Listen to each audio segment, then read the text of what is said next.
Assalamualaikum warahmatullahi wabarakatuh.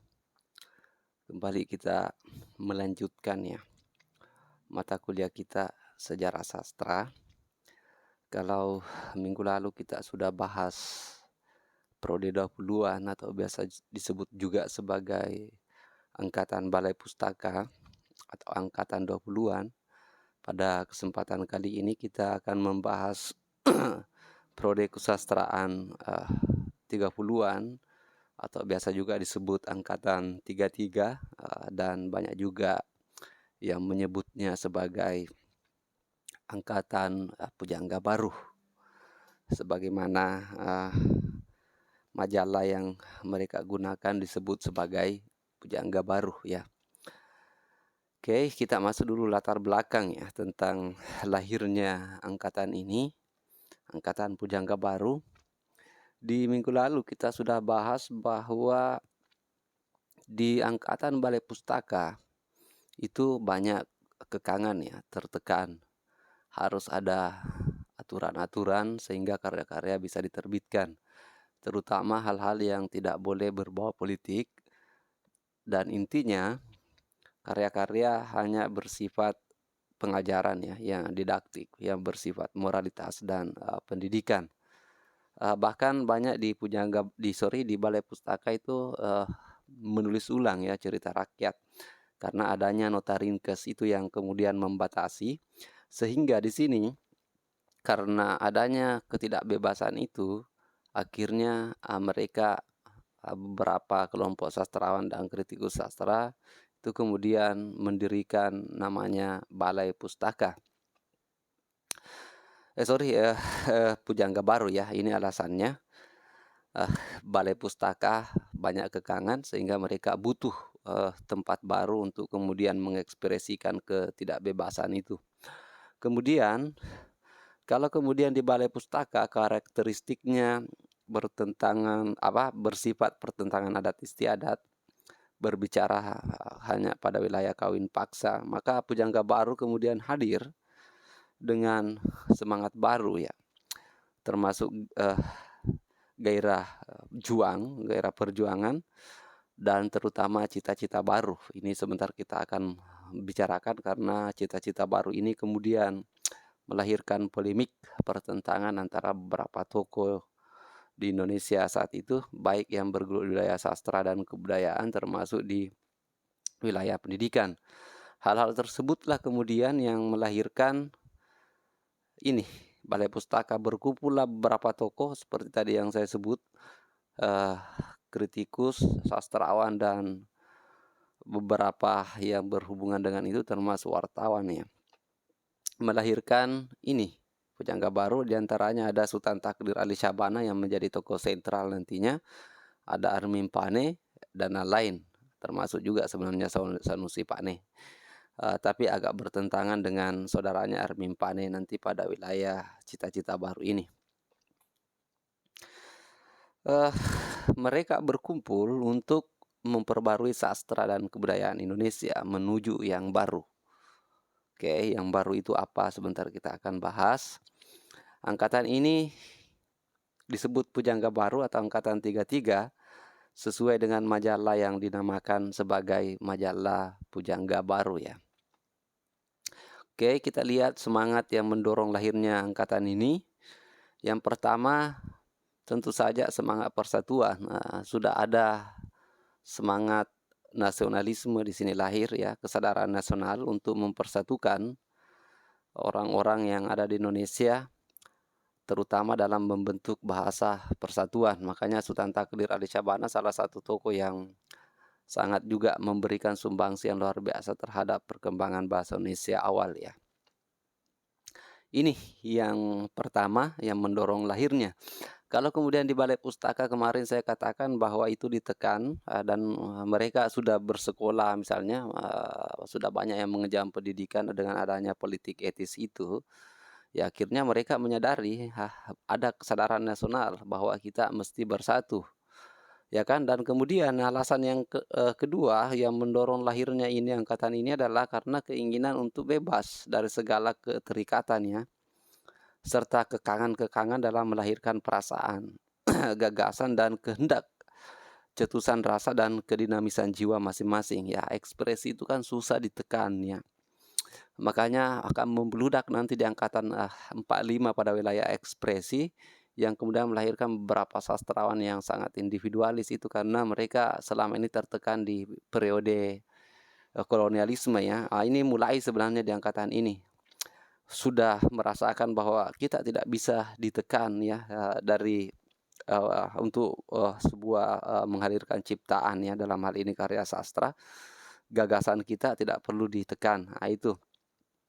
Dan yang terpenting di sini semangatnya mendorong adalah untuk mengadakan pembaharuan ya dan memajukan bahasa sastra dan kebudayaan Indonesia. Itu yang menjadi acuan semangat yang mendorong lahirnya angkatan ini, angkatan Pujangga Baru.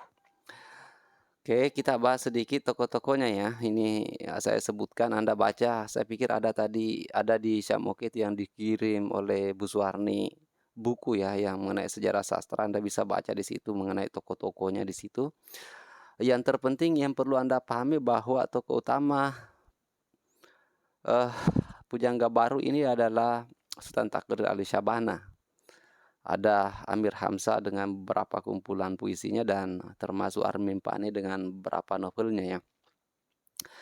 Kemudian diperkuat oleh beberapa tokoh seperti Sanusi Pane, J.E. Tatingkeng, Asmara Hadi, dan dua pengarang wanita yang salah satunya yang paling terkenal adalah Selasih. Mudah-mudahan Anda pernah membaca novelnya Selasih ya. Itu tokoh utama dari Pujangga Baru. Ini sedikit saya sampaikan bahwa majalah Pujangga Baru ini, tadi saya katakan bahwa angkatan ini sebenarnya diambil dari nama majalahnya ya. Majalah Pujangga Baru ini terbit pertama kali di tahun 1933, tepatnya di bulan Juli. Ini tujuan awalnya di sini sebagai wadah sikap apresiasi ide maupun gagasan dari sekelompok pengarang ya. Dan majalah ini pernah berakhir terbit ya pada tahun 1942 karena dilarang Jepang, meskipun nanti pada akhirnya akan terbit lagi pada era akhir-akhir penguasaan Jepang ya, sampai kita merdeka itu tahun 48 dan sampai tahun 1953. Lewat majalah ini, para sastrawan memberikan nafas kebaruan dan gelora juang mereka.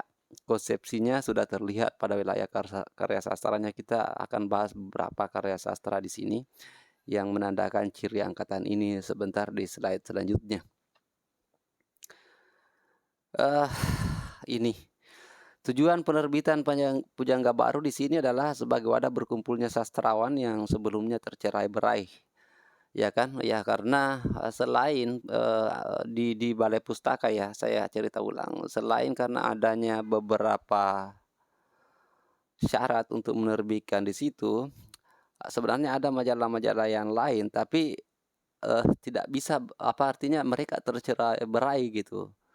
Dan selain itu beberapa penerbit-penerbit lain seperti yang saya bahas akan di pertemuan yang lalu di Balai Pustaka, bahwa mereka ditekan oleh Belanda dan tidak disubsidi, otomatis mereka agak kurang ya dalam pada wilayah itu. Itu juga salah satu alasannya, tapi alasan utamanya karena para penulis ini tercerai-berai. Jadi muncul ide untuk kemudian menyatukan mereka dalam sebuah penerbitan, dalam hal ini Pujangga Baru, yang intinya sebagai terompet dalam melahirkan perasaan, pikiran, dan pandangan mereka sesuai dengan zamannya. Itu intinya.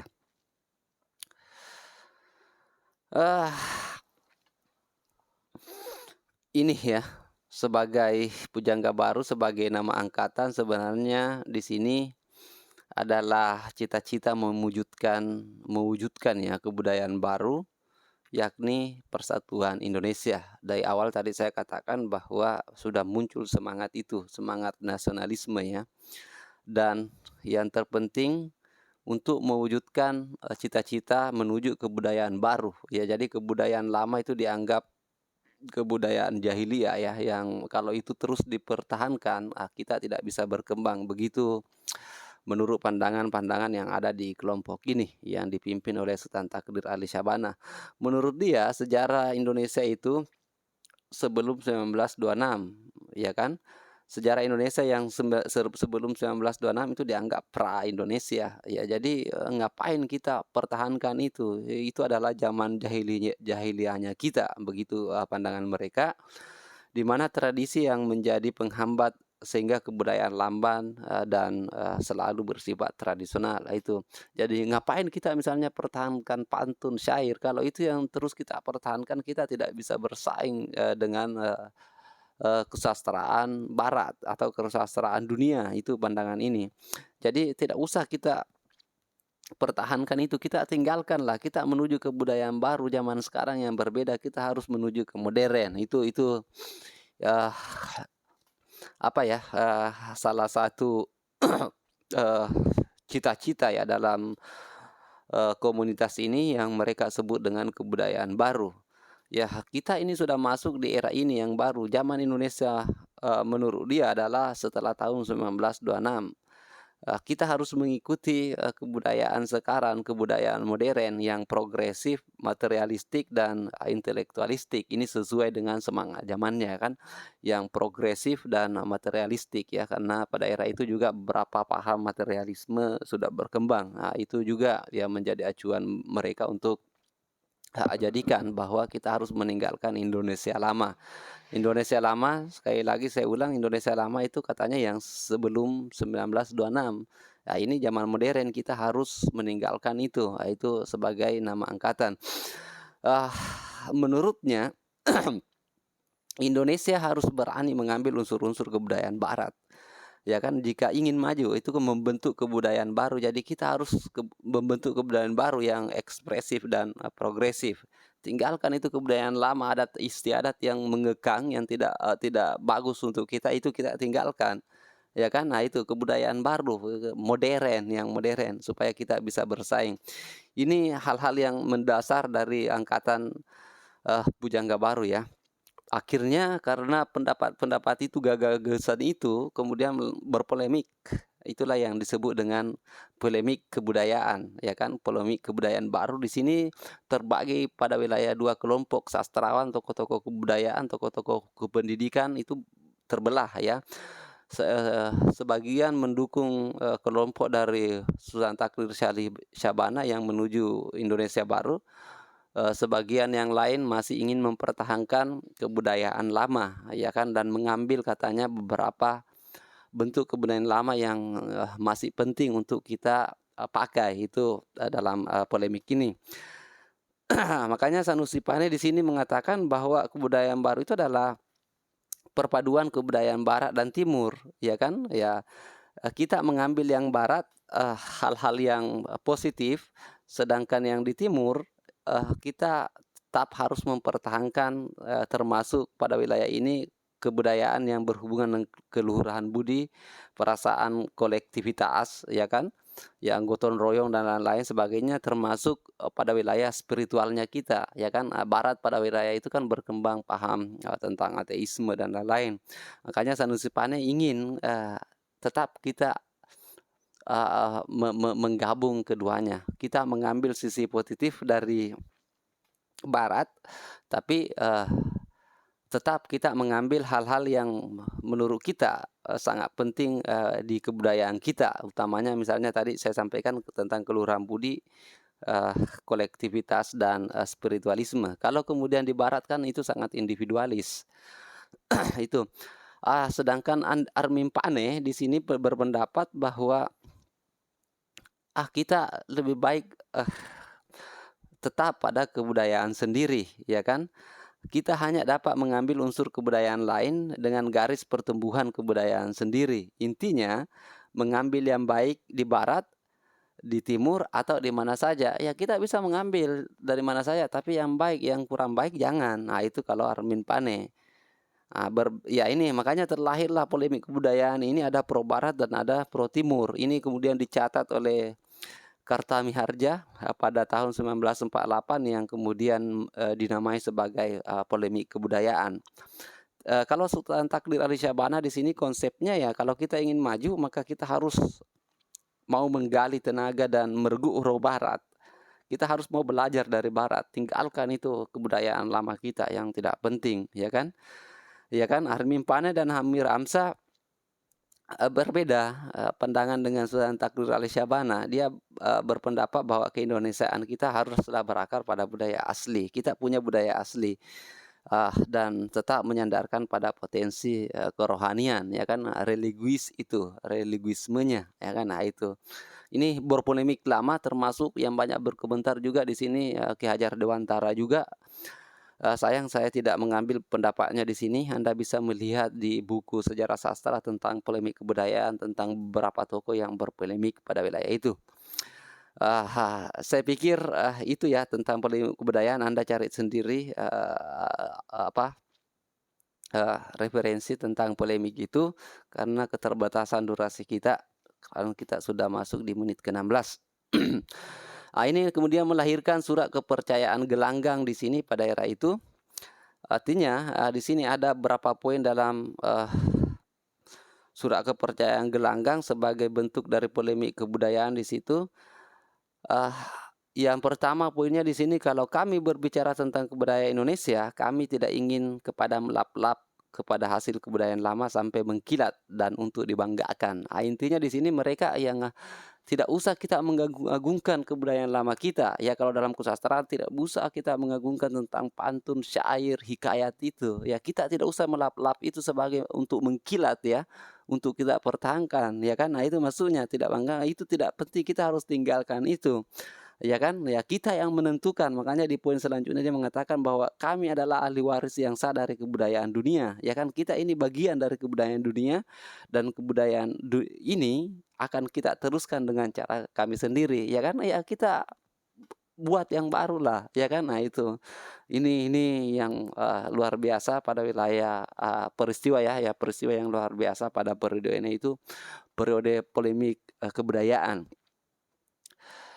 Oke, kita lihat beberapa karakteristiknya Pujangga Baru. Itu sudah muncul semangat nasionalisme, ya sudah menggelora. Banyak sastrawan yang sudah mengangkat unsur-unsur nasionalisme, termasuk puisi dari kumpulan puisi Asmara Hadi ya, dengan Penyair Api.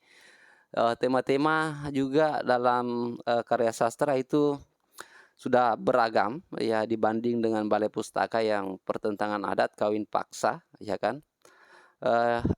Di prode ini salah satunya misalnya adalah novel layar terkembang Sultan Takdir Ali Syahbana sudah sudah berani berbicara tentang emansipasi perempuan ya, emansipasi wanita. Kalau di Balai Pustaka seperti novel yang saya kirim di situ kan Anda masih lihat bagaimana tokoh-tokoh perempuan masih disetarakan di bawah laki-laki, harus lemah lembut dan lain, dan harus ikut pada kemauan suami ya kan, kalau tidak berbahaya kan, dan tidak boleh melanggar adat istiadat. Kalau di sini sudah luar biasa emansipasi wanita. Nanti saya kirimkan ya novelnya ini, novel layar terkembang. Di situ sudah membicarakan tokoh-tokoh yang sudah bekerja dan lain sebagainya. Dan salah satu yang paling fenomenal juga di sini adalah Belenggu ya, karya Armin Pane. Dia memang membicarakan temanya persoalan suami istri, tapi sudah pada tahap yang wow. Pada saat itu dia sudah berbicara tentang perselingkuhan ya, perselingkuhan seorang dokter dan pasiennya, dan itu di era tersebut kan untuk membicarakan tentang kejelekan dokter itu masih sangat tidak boleh ya. Tapi Armin Pane berani mengangkat di situ, dan akhirnya banyak kemudian tokoh-tokoh agama dan lain sebagainya yang merasa terusik novel itu, karena di situ digambarkan tokohnya Kartono sebelum dia menikah berganti-ganti pasangan, ya pacaran, dan bahkan setelah menjadi dokter dia bisa berselingkuh, dan itu bertentangan dengan kebudayaan lama kita ya kan. Nah itu tidak boleh pacaran gonta-ganti dan lain-lain, karena itu aib ya. Tapi di novel ini makanya disebut menuju kebaruan itu ya kan, yang meniru barat itu, gaya-gaya barat. termasuk pada wilayah kehidupannya. Itu, salah satu, apa ya, karakteristik dari pujangga baru yang, kemudian kita kenal, sudah sangat beragam dibanding dengan balai pustaka. Bentuknya sudah sangat luas karena mereka sudah tidak terikat dengan, nota ringkes ya, nota ringkes seperti yang saya gambarkan pada wilayah ya, pertemuan minggu lalu. Kemudian bahasa yang digunakan sudah bahasa Indonesia yang hidup di tengah-tengah masyarakat. Kalau di balai pustaka itu masih agak-agak terikat dengan bahasa Melayu ya. Anda bisa, lihat perbedaan dari penggunaan bahasanya itu, bagaimana novel Belenggu, novel Layar Terkembang dengan novel, Merari Siregar, Azab dan Sengsara, dan novelnya Mara Rusli, Kasih Tak Sampai. Eee Iya, saya pikir banyak ya yang mesti dijelaskan, tapi Anda lihat saja di sini berapa karya sastra ya di periode itu. Ini, kemudian ada Remim Pane, ya kita, percepat karena durasinya sudah lebih 20 menit. Ini karya-karya yang lain selain tadi yang saya sebutkan, ada Amir Hamzah dengan kumpulan puisinya Buah Rindu dan Nyanyian Rindu. Sanusi Pane dengan, Puspa Mega, serta beberapa karya drama yang dibuat oleh Sanusi Pane, yaitu drama Kertajaya. Ada kumpulan puisi Mada Kelana, J. Eta Tengkeng dengan Sajak Rindu Dendam, Selasi dengan novelnya Kalau Tak Untung, cerita Kak Murai, dan, Kembali ke Pangkuan Ayah, ya kan, dan, masih banyak karya-karya lain di periode itu. Tapi perlu dipahami juga oleh kawan-kawan sekalian bahwa selain karya sastra yang ada yang terbit di Pujangga Baru atau yang ada di komunitas Pujangga Baru, ada juga karya-karya sastra lain, ada yang berbentuk romanticisan ya. Kalau di era sekarang, romanticisan ini dianggap sebagai, karya-karya yang, secara sastra tidak terlalu bagus, artinya punya nilai nilai sastra yang rendah. Ya kan, ya biasanya cerita-cerita, eee eee, yang, eee, agak-agak, agak-agak porno itu, termasuk pada wilayah, roman picisan. Berapa di sini yang, menulis tentang roman picisan ya, ada Matumona, ada Rolf Lin, dan lain sebagainya. Ya, dari judul-judulnya kita bisa melihat ya, roman picisan itu adalah seperti misalnya Harta Tertentam, Terpendam, Rol Pacar Merah Indonesia, ya kan, dan lain sebagainya. Selain roman picisan ini ada novel yang ada sastrawan yang bagus, tapi berbeda dengan, gaya balai pustaka. Kan, seperti karya Hamka. Ya, Hamka itu dianggap, karya-karyanya mempunyai nilai sastra yang tinggi, ya kan. Tapi tidak bisa digolongkan dengan satu angkatan apapun karena karakteristiknya berbeda ya. Ya kan, ada corak gaya tersendiri dari Hamka yang, terutama bersifat religius Islami, kemudian ada unsur filosofinya di sana, didaktis, mengharukan, ya agak romantisme romantisme yang, luar biasa, makanya Hamka sering dijuluki sebagai pujangga air mata ya. Eee, Meskipun sebenarnya, ceritanya sudah agak modern, gaya bahasa Hamka masih, memperlihatkan gaya lama, makanya agak susah dimasukkan dalam, kategori, karakteristik itu. Ya beberapa karyanya ya, termasuk yang pernah difilmkan itu adalah Tenggelamnya Kapal Van der Wijk, Di Bawah Lindungan Ka'bah, dan salah satu karya terjemahan yaitu Laila, Majnun, yang sampai sebuah kisah percintaan yang sangat terkenal ya, Laila Majnun dari, dari Arab. Oke, saya pikir itu saja untuk ini, saya akhiri dengan ucapan wabillahi taufiq wal hidayah. Wassalamualaikum warahmatullahi wabarakatuh.